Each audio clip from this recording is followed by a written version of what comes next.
오늘 우리에게 주신 하나님의 말씀은 구약성경 이사야서 53장 1절부터 12절까지 말씀입니다. 허락하신 말씀을 봉독하겠습니다. 우리가 전한 것을 누가 믿었느냐? 여호와의 팔이 누구에게 나타났느냐? 그는 주 앞에서 자라나기를 연한 순 같고 마른 땅에서 나온 뿌리 같아서 고운 모양도 없고 풍채도 없은즉 우리가 보기에 흠모할 만한 아름다운 것이 없도다. 그는 멸시를 받아 사람들에게 버림받았으며 간고를 많이 겪었으며 질고를 아는 자라. 마치 사람들이 그에게서 얼굴을 가리는 것 같이 멸시를 당하였고 우리도 그를 귀히 여기지 아니하였도다. 그는 실로 우리의 질고를 지고 우리의 슬픔을 당하였거늘 우리는 생각하기를 그는 징벌을 받아 하나님께 맞으며 고난을 당한다 하였노라. 그가 찔림은 우리의 허물 때문이요 그가 상함은 우리의 죄악 때문이라. 그가 징계를 받음으로 우리는 평화를 누리고 그가 채찍에 맞음으로 우리는 나음을 받았도다. 우리는 다 양 같아서 그릇 행하여 각기 제 길로 갔거늘 여호와께서는 우리 모두의 죄악을 그에게 담당시키셨도다. 그가 곤욕을 당하여 괴로울 때에도 그의 입을 열지 아니하였으며 마치 도수장으로 끌려가는 어린 양과 털 깎는 자 앞에서 잠잠한 양같이 그의 입을 열지 아니하였도다. 그는 곤욕과 신문을 당하고 끌려갔으나 그 세대 중에 누가 생각하기를 그가 살아있는 자들의 땅에서 끊어짐은 마땅히 형벌받을 내 백성의 허물 때문이라 하였으리요. 그는 강포를 행하지 아니하였고 그의 입에 거짓이 없었으나 그의 무덤이 악인들과 함께 있었으며 그가 죽은 후에 부자와 함께 있었도다. 여호와께서 그에게 상함을 받게 하시기를 원하사 질고를 당하게 하셨은즉 그의 영혼을 속건제물로 드리기에 이르면 그가 씨를 보게 되며 그의 날은 길 것이요 또 그의 손으로 여호와께서 기뻐하시는 뜻을 성취하리로다. 그가 자기 영혼에 수고한 것을 보고 만족하게 여길 것이라. 나의 의로운 종이 자기의 지식으로 많은 사람을 의롭게 하며 또 그들의 죄악을 친히 담당하리로다. 그러므로 내가 그에게 존귀한 자와 함께 몫을 받게 하며 강한 자와 함께 탈취한 것을 나누게 하리니 이는 그가 자기 영혼을 버려 사망에 이르게 하며 범죄자 중 하나로 헤아림을 받았음이니라. 그러나 그가 많은 사람의 죄를 담당하며 범죄자를 위하여 기도하였느니라.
요즘 사방에서 AI에 대한 이야기를 하는 것을 듣게 됩니다. 우리의 삶이 AI를 통해서 여러 가지 변화를 경험하고 있고, 또 우리가 알지 못하는 곳에서도 이미 다양한 방식으로 우리의 삶에 영향을 미치고 있습니다.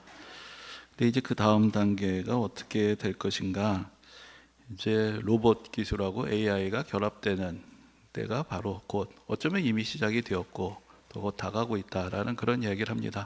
지금은 우리가 컴퓨터에 앉아서 우리의 손으로 자료를 입력을 하고 질문을 하면 AI가 대답을 해주지만, AI가 자기 손과 발을 갖게 됐을 때에는 어떻게 될 것인가? 또 지금의 로봇은 우리가 지시한 그러한 작업만을 반복적으로 수행하지만, 그 로봇이 우리와 같은 지능을 갖게 된다면 어떻게 될 것인가? 이런 질문들이 등장하게 되고, 이제 그런 일들이 점점 현실화되고 있고, 또 그렇게 되면 우리가 상상하지 못한, 아니 어떤 면에서는 우리가 이미 영화를 통해서나 소설을 통해서나 상상해 왔던 그런 일들이 실제로 일어날 일이 멀지 않았다. 이제 그런 이야기들을 듣게 됩니다. 그러니까 요즘 벌어지는 일들을 보다 보면은 예전에 보았던 터미네이터라든지 매트릭스 같은 이제 그런 영화들이 떠오르곤 합니다. 이런 영화들이 상당히 인류의 미래를 어둡게 그리고 있는데, 과연 인간의 미래는 어떻게 될 것인가? 또 인공지능과 로봇이 결합된 사회에서 인간의 설 자리는 어디에 있을 것인가? 이런 질문들을 하게 됩니다. 이것이 인류에게 큰 도약의 기회가 될 것인가? 아니면은 영화에서 그려내는 것 같은 그런 어두운 미래가 펼쳐질 것인가? 또 우리가 이렇게 염려하기도 하고 또 여러 가지 생각을 해보게 되는데, 만약에 인류의 미래에 대해서 우리에게 분명하게 알려주는 그런 책이 나왔다 하면은 여러분들은 얼마를 주고 그 책을 사서 보시겠습니까? 근데 사실 우리가 그렇게 할 필요가 없습니다. 왜냐하면 이미 우리는 그 책을 보고 있기 때문입니다.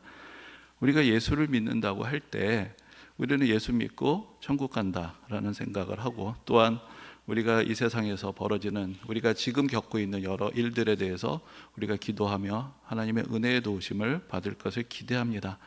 그런데 우리가 믿음의 길을 간다는 것은 사실은 하나님 나라의 소망 안에서 살아가는 것이고, 성경에서 우리에게 예비하신 그 약속들을 우리가 믿으면서 살아가는 것을 또한 의미하는 것입니다. 우리에게 하나님의 말씀은 단지 우리가 지금 이 세상을 어떻게 살아가야 하느냐에 대한 말씀만 하고 있을 것뿐만 아니라, 앞으로 장차 이 세상에서 하나님께서 어떻게 역사하시며 어떻게 이 세상을 향한 하나님의 구원의 계획을 이루실 것인가, 그것을 이미 우리에게 보여주신 것입니다. 우리가 지금 이사야서를 또 나누어서 세 번째 살펴보고 있습니다. 쭉 이사야서부터 연말까지 말라기서까지 계속 정리해서 볼 것인데, 이사야 선지자는 역사 속의 인물이죠. 우리가 그가 하나님의 부르심을 받았던 그 소명의 이야기들을 또 살펴보았고, 지난 시간에는 그 히스기야 왕의 시대에, 그때 아수르가 쳐들어오고 큰 위기가 닥치게 되었을 때, 그때 히스기야 왕도 간절히 기도하였고 하나님께서 이사야 선지자를 통해서 하나님의 구원의 약속을 주시고, 실제로 그것을 이루셔서 아수르의 대군이 하루아침에 패하여 물러가게 되는 그런 기적적인 이야기들을 들었습니다. 또 그것을 그 시대에 살면서 그 시대 사람들에게 하나님의 말씀을 전했던 사람이 이사야 선지자였습니다. 그런데 이사야서에는 우리가 또 주목해야 되는 또 중요한 측면이 있습니다. 이사야서에는 몇 가지 별명이 있는데, 그 중에 하나가 신구약 성경 전체의 축소판이라는 것이고, 또 하나가 제5복음서라는 것입니다. 왜 그런 것인가?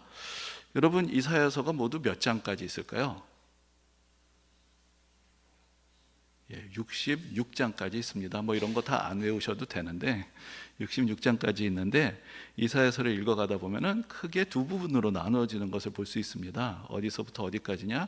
1장부터 39장까지가 크게 보면 하나의 단락이고, 40장부터 주제가 조금 달라지면서 새로운 단락이 시작이 됩니다. 그런데 여러분, 성경이 어떻게 나눠져 있을까요? 구약 성경이 39권이죠. 신약 성경이 27권입니다. 근데 이사야서가 딱 그렇게 39장이 하나의 단락으로, 그 다음에 27장이 또 하나의 단락으로 그렇게 묶여져 있습니다. 그런데 그거는 우연의 일치일 수도 있고 그건 그렇게 대단한 일이 아닐 수 있는데, 문제는 내용입니다. 자, 그러면 이사야서의 앞부분에 어떤 내용들이 더 많이 있느냐? 이사야서의 앞부분에는 이스라엘 백성들의 죄악에 대한 고발과 또 그들이 하나님의 언약에 대해서 불충실했다는 것, 그래서 하나님의 말씀 안에서, 율법 안에서 그들이 심판받을 수 없는 죄인이라는 것이 분명하게 드러나는 책이 이사야서의 앞부분입니다.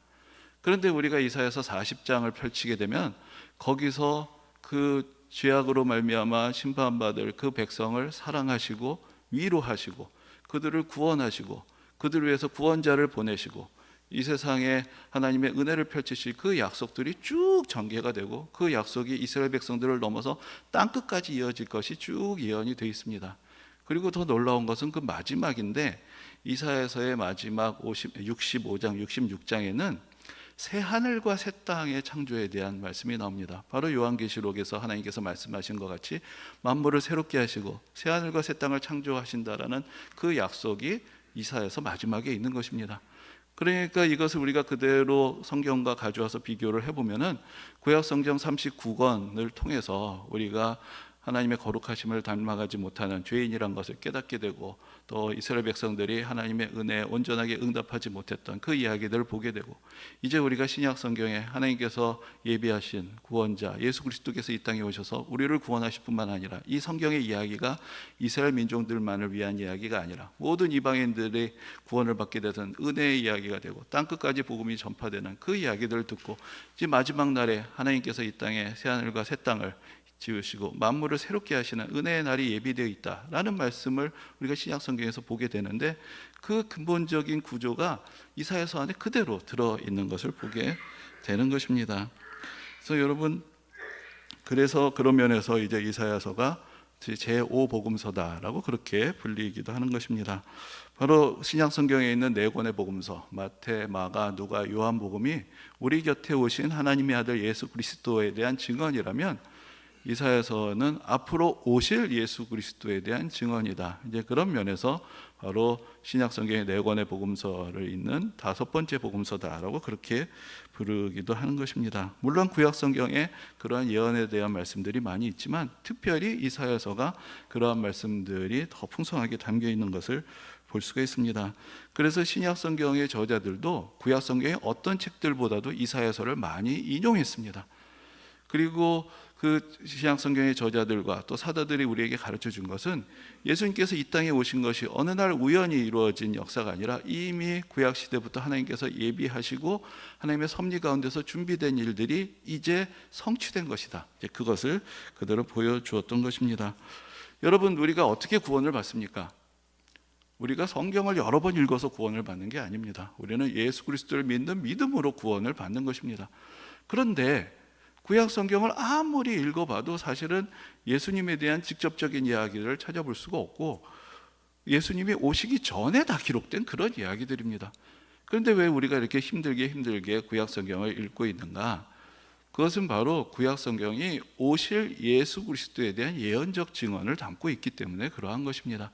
그래서 하나님께서 행하셨던 놀라운 구원의 역사가 이미 시작이 되었고 그것이 하나님께서 정하신 때에 성취가 되었다는 것, 그것을 우리에게 보여주기 때문에 우리가 구약 성경의 말씀들을 읽으며 그 가운데서 하나님의 구원의 역사들을 발견하게 되는 것입니다. 그래서 우리가 구약 성경을 읽는 것은 그 가운데 있는 여러 가지 복잡한 율법의 절차들을 외우기 위한 것도 아니고 이스라엘 백성들의 역사들을 우리가 암기하고 공부하기 위한 것이 아닙니다. 그 역사적인 과정을 통해서 하나님의 구원의 역사가 어떻게 시작이 되었고 또 그 안에 담겨있는 장차 하나님께서 행하실 일들에 대한 청사진들을 우리가 보게 되기 때문에 구약 성경을 보는 것입니다. 그래서 여러분, 창세기를 펼치면 어떻습니까? 하나님께서 이 세상을 아름답게 지으셨습니다. 선하고 아름답게 지으신 이 세상에 죄가 들어오고 하나님의 형상으로 지음받았던 인간의 그 모습이 깨어지게 되는 그런 어두운 이야기들이 시작이 되는 것을 봅니다. 그런데 하나님께서 이 세상을 구원하시기 위하여 한 사람을 부르시기 시작하십니다. 그 사람이 바로 아브라함인데 이 아브라함을 부르시고 또 그의 자손들을 번성하게 하셔서 하나의 민족으로 세우시고 그 민족을 하나님의 백성이라 부르시고 그 민족과 언약을 맺으십니다. 그것이 바로 율법을 통한 언약이 되는 것이고 그 율법을 통해서 하나님이 얼마나 거룩하신 분이신지 하나님의 뜻이 어떠한 것인지를 가르쳐 주십니다. 거기까지가 이제 율법서에 나타나 있는 그 중요한 이야기가 되는 것이고, 그 이후에 이어지는 역사서들은 무엇을 보여줍니까? 그런데 이 하나님의 백성이라고 불리던 이스라엘 백성들이 그 율법을 지킴으로 복을 받은 것이 아니라 오히려 그들이 율법의 말씀을 떠나고 하나님을 버리고 그들의 힘으로 그 하나님의 거룩하심에 이를 수 없다라는 것이 드러나게 됩니다. 그리하여서 그들이 죄악 가운데서 또 심판당하는 이야기들을 보게 되고, 이제 이 백성들의 구원을 위해서 하나님께서 친히 그들의 죄를 대속하실 은혜의 역사를 예비하시는 예언의 말씀들을 보게 되는 것입니다. 그리고 우리가 이제 신약 성경에 들어가게 되면 그 모든 하나님의 준비 과정과 구약 성경의 예언이 그대로 성취되고 이루어지는 것을 보고, 예수님께서 이 땅에 오시고 십자가에 달려서 돌아가시고 다시 부활하시고 승천하시면서 이 모든 약속된 영광의 일들을 다 이루시는 것을 봅니다. 그리고 신약 성경에서 우리에게 새로운 약속을 주십니다. 예수님께서 다시 오실 것이고, 그 다시 오시는 그날에 이 하나님의 놀라운 구원이 완성이 되고 하나님의 영광의 날을 보게 될 것이라고 약속을 하십니다. 자, 이제 우리가 구약 성경에서부터 성경을 쭉 읽어갑니다. 그럼 우리는 이 대목이 와서 확신을 얻게 됩니다. 하나님께서 약속하신 것은 반드시 이루시는구나. 그러므로 이제도 우리에게 주실 약속도 반드시 이루어지겠구나. 그것을 우리가 바라보고 믿게 되기 때문에 우리의 신앙의 여정에서 구약 성경의 말씀을 읽고 그 가운데서 하나님께서 펼치신 구원의 역사를 이해하는 것이 매우 중요하게 되는 것입니다. 특별히 앞에서 말씀드린 대로 이사야서를 보면은 그 안에 보다 구체적으로 여러 가지 예수 그리스도의 생애와 죽으심과 부활과 그 이후에 펼쳐질 사도들의 역사들이 쭉 정리가 되어 있는 것을 볼 수 있습니다. 먼저 이사야서 7장을 보면 거기에 이제 처녀가 잉태하여 아들을 낳을 것이요 그 이름을 임마누엘이라 하리라. 우리가 이 말씀을 마태복음에서 읽는데 그것이 이미 이사야서에 예언이 되어 있습니다. 동정녀 탄생에 대한 예언이 되어 있고, 임마누엘 하나님, 우리와 함께 하시는 하나님, 바로 예수 그리스도를 통해서 이 땅에 오신 분이 바로 하나님이시다라는 놀라운 선언을 듣게 되는 것입니다. 그리고 이사야서 9장에 보면 한 아기가 우리에게 낳고 한 아들을 우리에게 주신 바 되었는데 그 어깨에는 정사를 메었고 그가 평강의 왕이라 영존하시는 아버지라 불릴 것이다. 바로 이 땅의 진정한 통치자로 평강의 왕으로 이 땅에 오시는 분, 그분이 바로 영원하신 아버지시다 라는 우리가 삼위일체 신앙에서 고백하게 되는 그 믿음의 고백이 이미 이사야서 안에 담겨 있는 것입니다. 그리고 11장에서 보면은 거기에 이제 이사의 줄기에서 싹이 돋아난다, 바로 이사의 아들 다윗의 뒤를 잇는 그런 메시아로서 예수님께서 이 땅에 오신다라는 것이 이미 이사야서에 기록이 되어 있습니다. 또 이사야서 40장에 보면은 거기에 이제 주의 영광의 날을 준비하기 위해서 광야에서부터 외치는 소리가 있다 라는 이야기를 하는데, 바로 세례 요한이 이 땅에 와서 예수님께서 오실 것을 미리 예비했을 때 신약 성경의 저자들은 바로 이 일이 이루어진 것을 성경 가운데서 기록을 하였던 것입니다. 또 우리가 이사야서 61장을 보면은 이 말씀은 예수님께서 사역을 시작하실 때 직접 읽으셨던 말씀인데, 하나님의 영이 임하시고 이제 놀라우신 하나님의 은혜의 해가 선포가 되고 거기서 모든 죄와 사망의 그늘 안에서 갇혀있던 사람들이 기쁨을 얻고 해방이 되는 자유의 날이 드디어 임한다 라는 약속의 말씀이 이사야서 61장에 있습니다. 이사야서 35장에 보면은 보지 못하는 사람이 보고 듣지 못하는 사람이 듣고 걷지 못하는 사람이 걷는다라는 그런 치유의 이적에 대한 약속의 말씀이 또한 있는 것을 봅니다. 그리고 이제 하이라이트가 바로 이제 오늘 우리가 함께 보신 이사야서 53장입니다.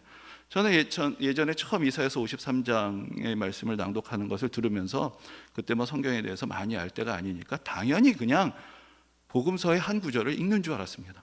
마치 예수님의 십자가의 현장에 누군가가 서서 그것을 보고 기록한 것 같이 많은 사람들에게 멸시와 천대를 받으며 고난의 죽음 앞에서 우리의 모든 죄를 대신 담당하시는 그 메시아의 모습이 너무나 자세하게 그려져 있기 때문에 당연히 이 말씀은 신약 성경에 있는 말씀인 줄 알았습니다.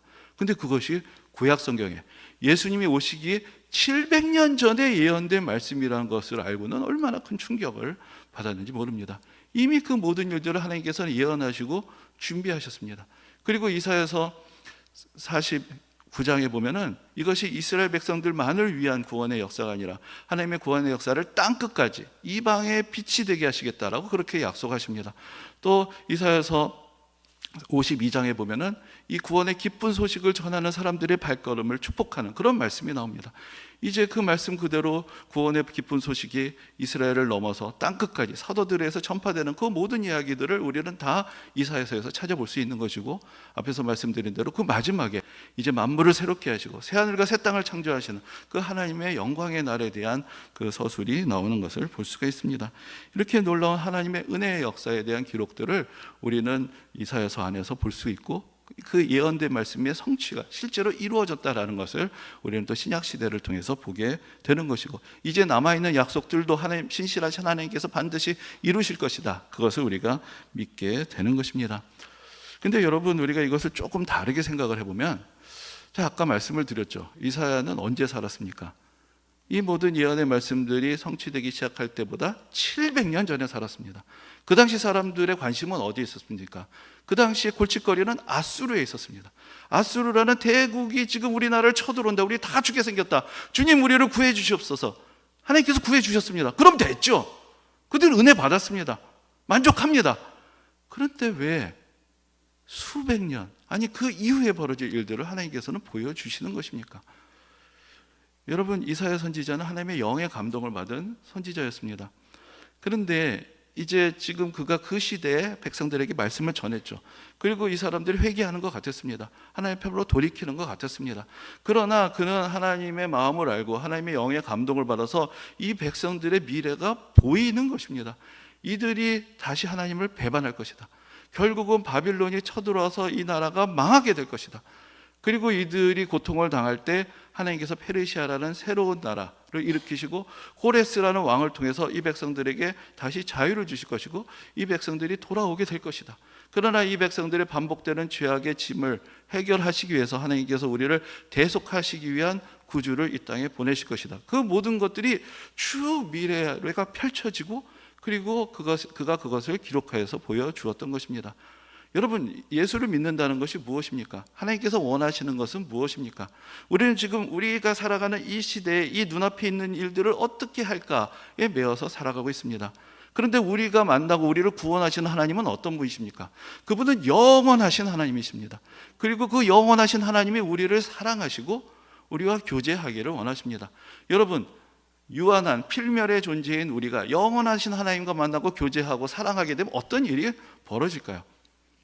여러분, 이렇게 동화 같은 이야기들이 있죠. 그 평범한 평민인 아가씨가 왕자님과 사랑에 빠지게 됩니다. 그럼 어떤 일이 벌어질까요? 둘 중에 하나가 됩니다. 왕자가 궁궐을 떠나든지 이 아가씨가 왕비가 되는 것이죠. 사랑하면 서로 하나가 되는 것이고, 사랑하면 자신이 가진 것을 함께 나누게 되는 것입니다. 예수님께서 어떻게 하셨습니까? 우리를 사랑하셔서 우리와 같이 낮아지셨습니다. 그리고 우리가 예수 그리스도를 믿고 예수 그리스도와 연합하게 될 때 우리는 예수 그리스도께서 계신 그 하나님 우편의 보좌, 그 하나님 나라의 영광을 함께 상속하게 된다라고 성경은 우리에게 약속하고 있는 것입니다. 왜? 사랑함으로 연합되었기 때문에 하나님 나라 안에, 예수 그리스도 안에 있는 하나님의 영광이 우리 안에도 함께 임하게 되는 것입니다. 그 미국의 SF 작가 테드 창이라는 작가가 있는데, 그 작가의 작품 중에 내 인생의 이야기, 너의 인생의 이야기라는 그런 단편 작품이 있습니다. 전에 한번 간단하게 소개해드린 적이 있는 것 같은데, 좀 SF니까 좀 황당한 이야기죠. 그런데 그 소설은 한 어머니가 딸하고 이야기를 하면서 시작이 됩니다. 그러면서 이제 쭉 펼쳐지는 이야기는 어떻게 그 아빠를 만나게 됐고, 어떻게 이 아이가 태어나게 됐고, 또 어떤 삶을 살게 되고, 또 같이 그 삶 속에서 나눴던 대화들, 일화들이 쭉 펼쳐지면서 이야기가 전개가 됩니다. 그러면서 이제 나오는 이야기가 매우 좀 특별한, 좀 황당한 이야기가 펼쳐지는데, 사실 이 어머니는 이제 언어학자였는데 어느 날 외계인들이 지구에 찾아오게 된 것인데, 무슨 공상과학 영화에서 보는 것처럼 막 지구를 침공하고 막 파괴하는 게 아니라 그냥 우주선을 타고 와서는 거기 그대로 있는 거예요. 그게 답답하잖아요. 그런데 어떻게 소통을 해야 되는데 알지 못하니까 이 언어학 전문가가 가서 외계인과 소통을 시작을 하는 것입니다. 근데 외계인들이 전혀 지구인들과 다른 방식으로 그 언어를 표현하기 때문에 그것을 어떻게 이해하고 배워가는데, 그런데 그러면서 이상한 것을 보게 됩니다. 그러니까 사고방식이 우리와 다르다라는 것을 느끼게 되는데, 우리는 과거, 현재, 미래로 사고를 하는데 외계인들은 마치 미래의 일들을 알고 말하는 것 같이 사고를 하고 언어 구조가 그렇게 거꾸로 되어 있더라는 것이죠. 이제 그것을 배우고 그들과 대화하면서 이 주인공에게 이상한 일들이 벌어지기 시작합니다. 조금씩 미래가 보이는 것입니다. 그 미래를 예지하고 말하는 외계인들과 만나서 대화하고 교제하다 보니까, 그리고 그들의 언어를 습득하다 보니까 그들의 언어 속에 담겨있는 그들의 세계가 같이 들어오게 되었던 것이죠. 여러분, 우리가 영어를 배우게 되면 영어식으로 사고해야 된다, 그런 얘기를 하죠. 외국에서 오래 다른 나라의 문화와 언어를 배우고 살아간 사람은 그 가치관과 그 삶의 태도가 들어오게 됩니다. 여러분, 하나님과 만나서 대화하고 교제한다는 것이 바로 그러한 것입니다. 우리가 만나주시고 우리와 대화하시는 하나님은 영원하신 하나님이십니다. 그분이 우리를 만나주시고 우리가 그분과 교제하고 그분의 사랑 안에 있으면 우리는 어떻게 되겠습니까? 우리는 이 죽음이라는 섬 안에 갇혀있는 그런 인생에서 벗어나게 되는 것이고, 영원하신 하나님의 자녀로서 그 영원하신 하나님 나라의 소망을 함께 나눠받는 그런 하나님 나라의 상속자로서 살아가게 되는 것입니다. 여러분, 우리가 생각하기에 우리가 당장 우리가 살아가고 있는 이 시간과 공간 안에 하나님께서 나타나셔서 응답하시지 않기 때문에 그것이 우리 인생의 문제라고 생각을 합니다. 근데 사실은 우리 인생을 그 정도로 한정 지어놓고 거기서 모든 것들을 다 해결하려고 하기 때문에 오히려 문제가 되는 것입니다. 하나님께서 원하시는 것은 하나님의 세계, 하나님의 시간 안으로 우리를 부르시는 것입니다. 하나님의 자녀의 권세라는 것이 바로 그러한 것입니다.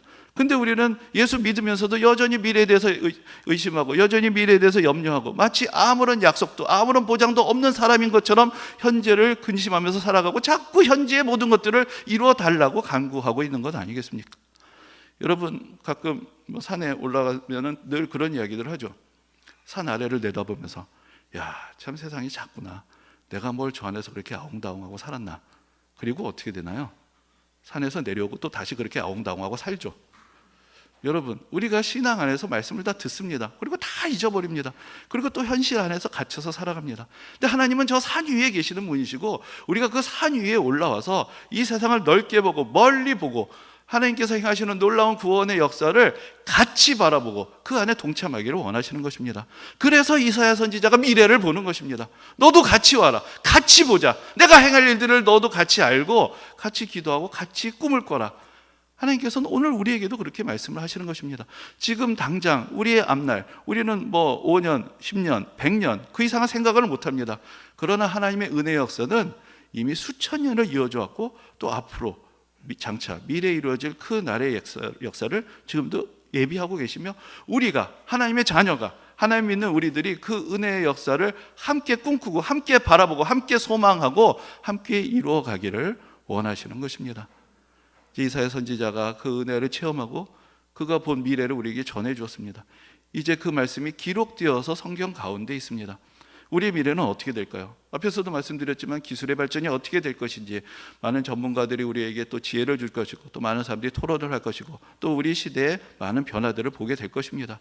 그러나 궁극적인 우리의 미래는 그러한 사람들의 손에 그러한 지식에 달려있지 않습니다. 하나님의 약속 안에 담겨 있는 것이고 우리는 그 약속을 하나님의 말씀 안에서 이미 보고 있는 것입니다. 우리가 오늘도 하나님의 말씀 안에 귀를 기울이고 하나님께서 우리에게 말씀하시는 그 영광스러운 미래, 하나님의 자녀의 축복을 우리가 더 마음에 담고 하나님과 동행하고 예수 그리스도 안에서 은혜와 평강을 누리는 복된 성도님들이 되시기를 주님의 이름으로 축원합니다.